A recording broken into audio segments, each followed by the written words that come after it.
ផ្លែល្ហុងខ្ចីហើយនឹងតែស្លឹកយើងអាចយកមកធ្វើជាថ្នាំសម្រាប់កាត់បន្ថយការលើសជាតិអាស៊ីតខ្លាំងហើយនឹងឈឺសន្លាក់តើបងប្អូនចូលទៅមើលពីវិធីធ្វើថ្នាំនេះទាំងអស់គ្នាហើយបងប្អូនកុំភ្លេចជួយ follow page ម្នាក់មួយផងដើម្បីទទួលបានវីដេអូថ្មីៗវីដេអូនេះមានអត្ថប្រយោជន៍បងប្អូនកុំភ្លេចចែករំលែកបន្តទៅកាន់មនុស្សជាទីស្រឡាញ់ទាំងអស់គ្នាជាដំបូងបងប្អូនត្រូវមានល្ហុងខ្ចីចំនួន1ផ្លែហើយបងប្អូនត្រូវយកមកចិតជាចំណិតតូចៗល្មមហើយសម្រាប់ល្ហុងគឺ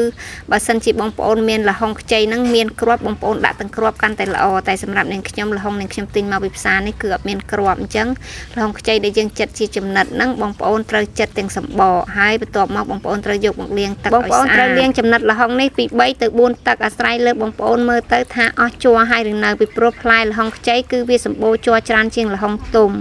ហើយនៅពេលដែលបងប្អូនលាងស្អាតហើយបងប្អូនយកមកដាក់សម្រស់នឹងកញ្ច្រែងឲ្យស្អាតមកបងប្អូនចាក់ល្ហុងចូលឆ្នាំងហើយបងប្អូនអាចចាក់ទឹកចូលដាំទៅបានហើយសម្រាប់ការដាក់ទឹកតែអាស្រ័យលើបងប្អូនញ៉ាំទឹកអស់មួយថ្ងៃ2លីត្របងប្អូនដាក់2លីត្របើញ៉ាំអស់3លីត្របងប្អូនដាក់3លីត្រទៅនៅពេលដែលយើងស្ងោរល្ហុងពុះហើយបងប្អូនត្រូវបង់តែចូលចំនួនប្រហែលជា2ស្លាបព្រាបាយបន្ទាប់មកបងប្អូនត្រូវដាក់ស្ងោរ